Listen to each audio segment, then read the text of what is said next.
this week. How about you some of that? Oh! Jerk string really worked this morning. Get your guns, guys. I like that. Get 'em.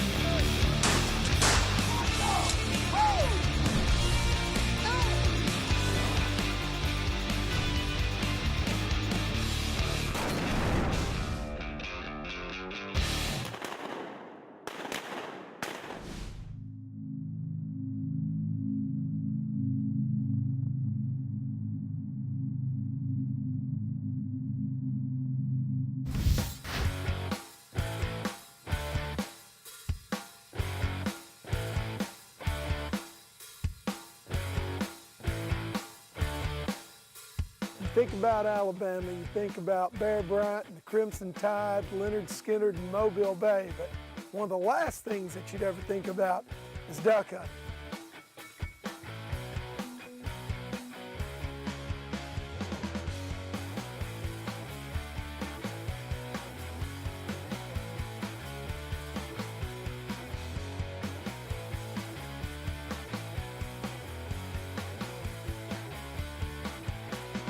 So when Drake field experts Terry Gibson and Diego Jimenez invited us to come down there duck hunting, the first thought out of our mind was, what in the world are we going to kill around Huntsville or Scottsboro, Alabama?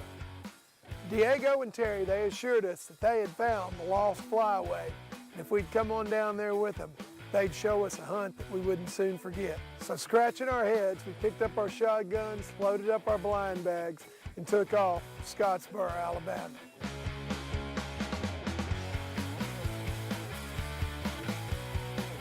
Really weren't sure what to expect when we arrived at the lodge, but what we got was this neat little duck hunting camp that would have been at home on the Arkansas Prairie or in the Mississippi Delta.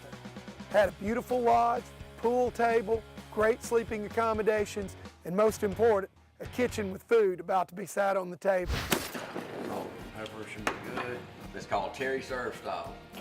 And he starts with a pot, and by the time he gets to the last plate, it's going to be empty. Well, I get a little confused. So on you have to- my quantity and serving. You have Your to. portions are a little bit out of skew. You have to be very careful with him. We moved out on the front porch to watch what Terry and Diego call the show. Terry and Diego's camp, which they call Double G Farms, is located directly adjacent to the North Saudi Refuge there in North Alabama.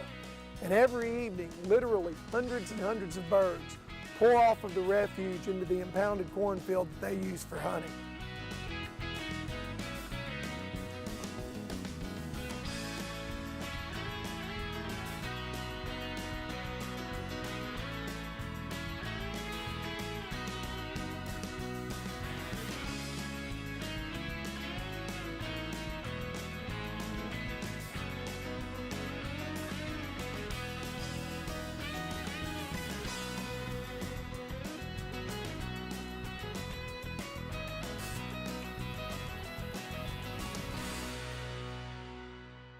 Sure enough, we weren't disappointed. Literally hundreds and hundreds of ducks came off of the refuge adjacent to their farm and moved into their cornfields to roost and feed. It gave us a pretty good idea that the next morning was going to be a fine shoot. That's it, buddy. I got to come back towards the hay bale.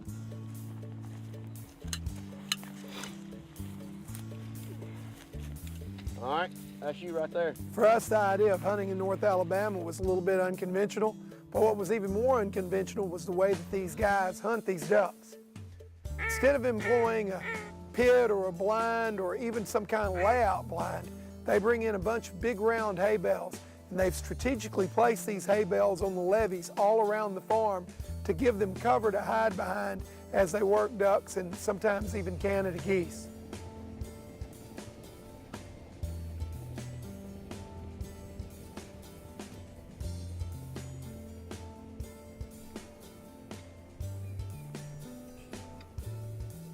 At first, it seemed pretty strange sitting out there that first morning amongst the hay bales, but it didn't take very long for us to realize that, hey, these guys are onto something and we're going to have a little bit of success.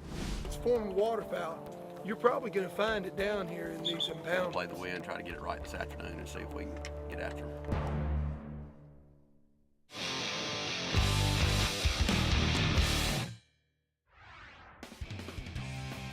Drake field experts Terry Gibson and Diego Jimenez invited us to come duck hunting. We picked up our shotguns, loaded up our blind bags, and took off for Scottsboro, Alabama.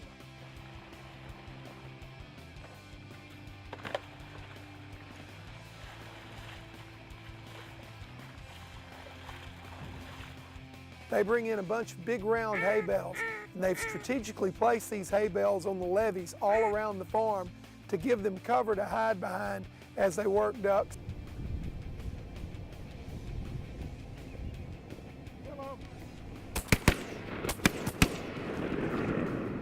Man, those went screaming through, didn't they? Man, they had the afterburners on.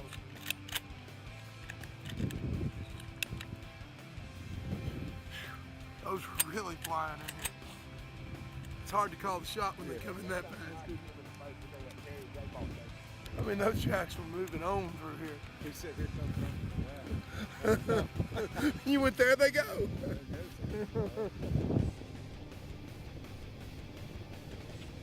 Kill 'em.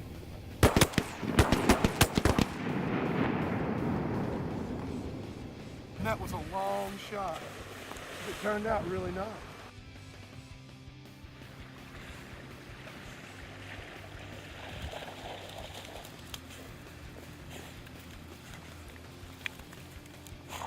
We sat there by these hay bales and you never really knew where the ducks were going to come from.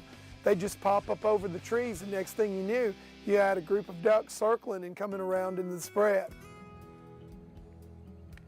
Kill 'em.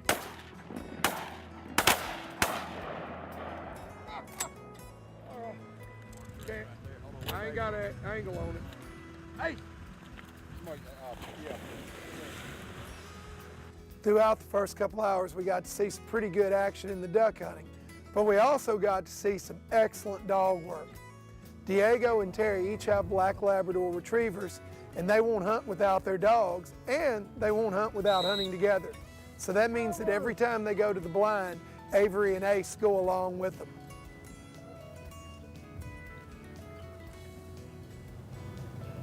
Is it lighting up?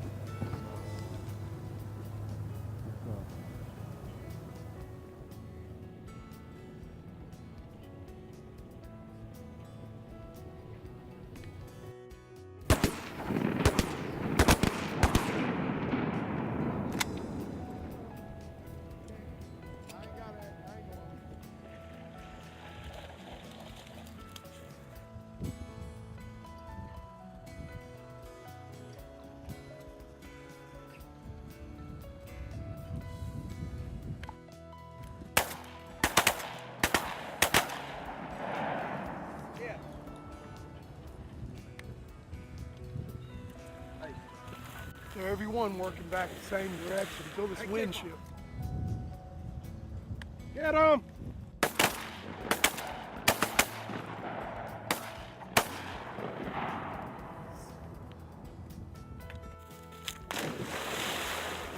She's all up, bless her heart. She's had every doggone bird that she went after dive on her. No. Oh, there we go. She went under and got it. That's fantastic. I gotta get some more shells out of my blind bag. Good grief.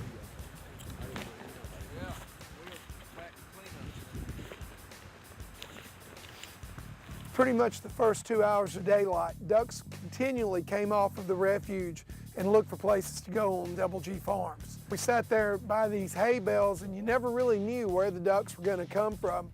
They just pop up over the trees and next thing you knew, you had a group of ducks circling and coming around in the spread.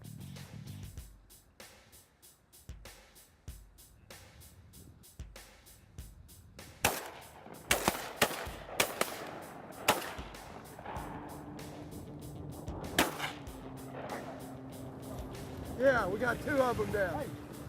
Those came a lot closer. Now those got in here a whole lot better. They were in really, really good position for us then. Oh yeah, we got a third one. I only saw the two go down.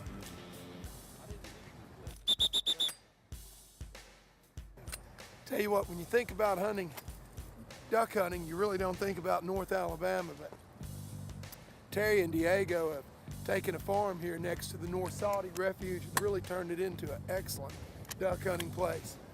We've had a pretty good morning so far. The sun's starting to come up, the wind's starting to turn at our backs. Coming straight at us.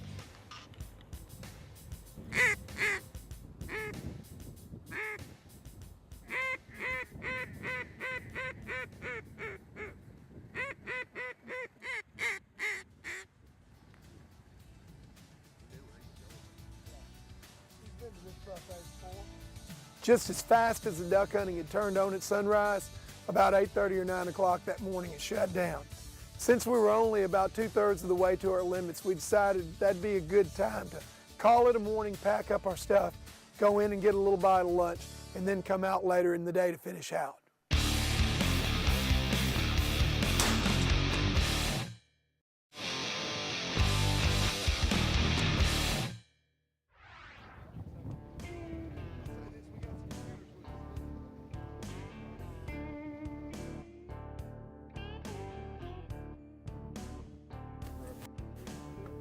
Just as fast as the duck hunting had turned on at sunrise, about 8:30 or 9 o'clock that morning it shut down. Since we were only about 2/3 of the way to our limits, we decided that'd be a good time to call it a morning, pack up our stuff, go in and get a little bite of lunch, and then come out later in the day to finish out. This time, instead of going back to the hay bales, Terry decided that we should hunt in a little more normal fashion, and we went to a skid blind located right on the edge of a corn impoundment.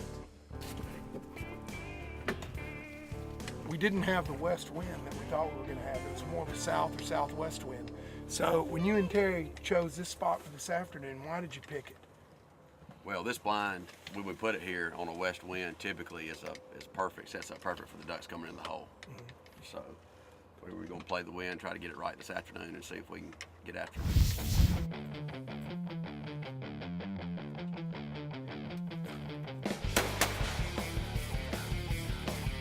That was a really, really nice shot out there.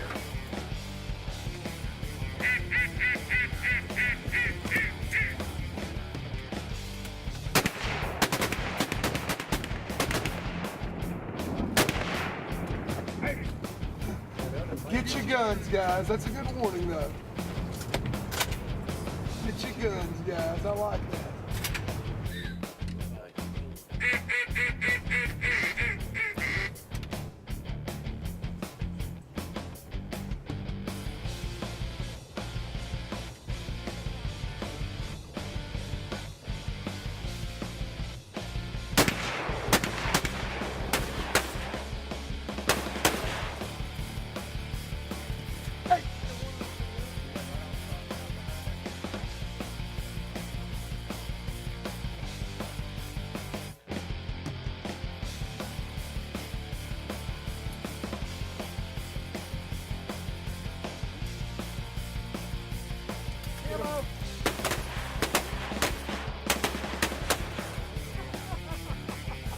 Three up, three down.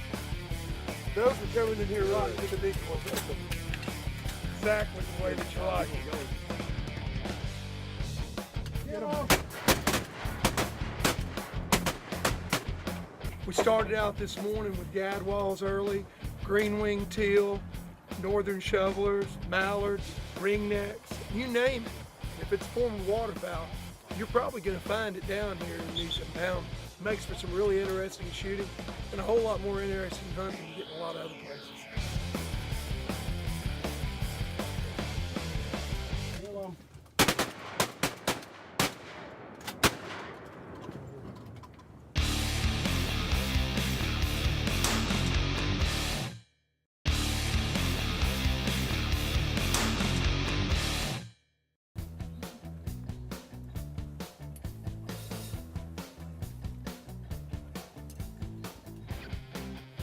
Hello. It's a good thing we had a great shoot that first day because the second day was nothing like it. The sky was completely blue and there was absolutely no wind. These Alabama guys had already warned us that what they really wanted was clouds, wind, and precipitation, and we weren't going to have any of it the next day. Got a really clear morning, absolutely no wind. It's totally calm. As you can see, the water's slick as glass. Got down to about 22 degrees last night, a little bit of fringe ice. Probably going to make for a slow morning. Hopefully when the sun comes up and starts to hit the decoys, it'll speed up a little bit and we'll get in a little shooting.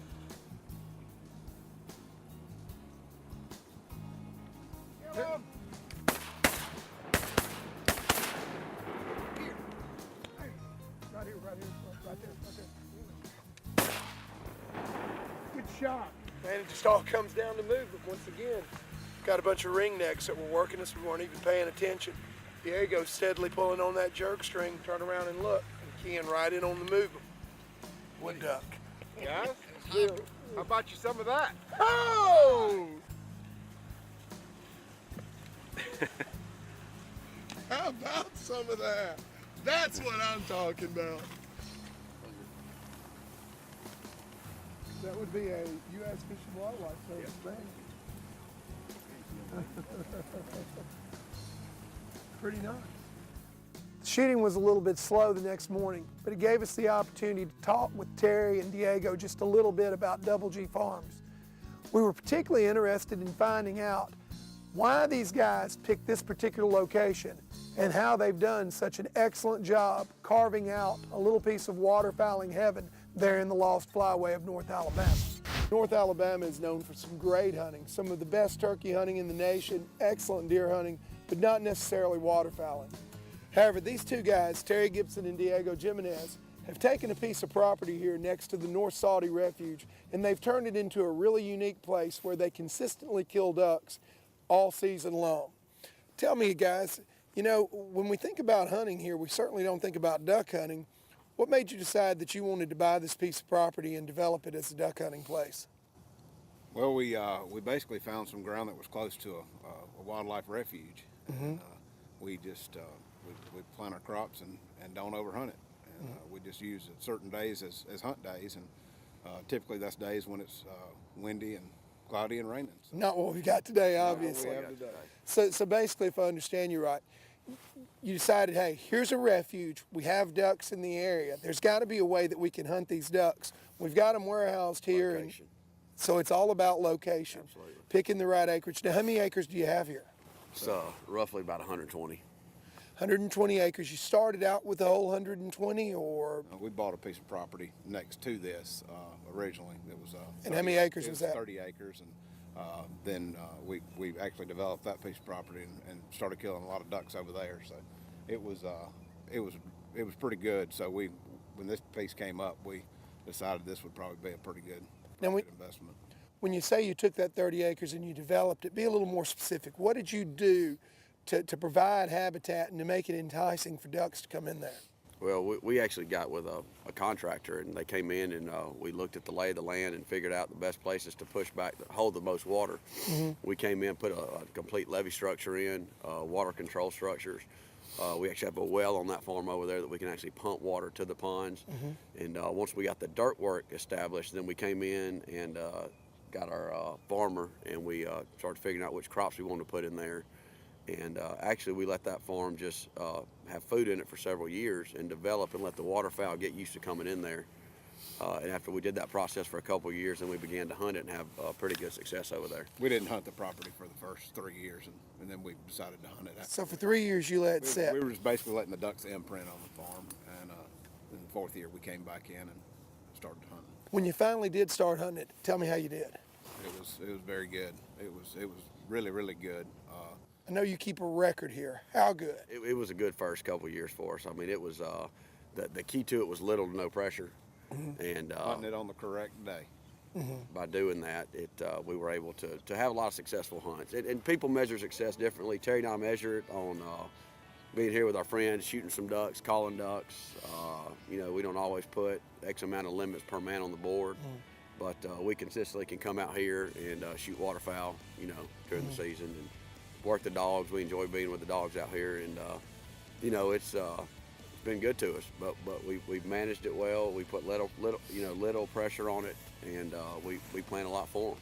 Well, I've been really impressed. This is the second year that we've came and hunted with you guys, and We really appreciate you guys having us here, and it's been a wonderful time hunting with y'all. Thank you. Thank you, y'all buddy. coming. Appreciate it a lot, man. Having known Terry and Diego for several years, we knew that this trip was going to be a whole lot of fun, and it was even more laughs than we imagined.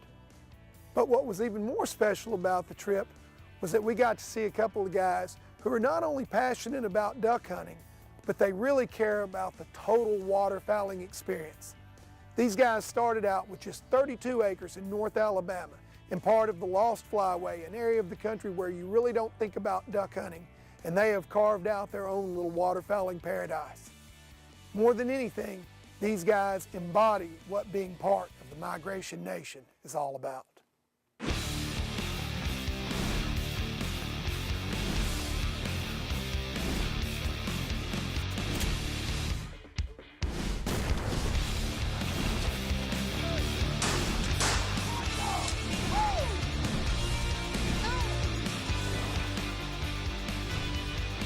Want to join the Migration Nation? Go to drakesmigration.com to find out how.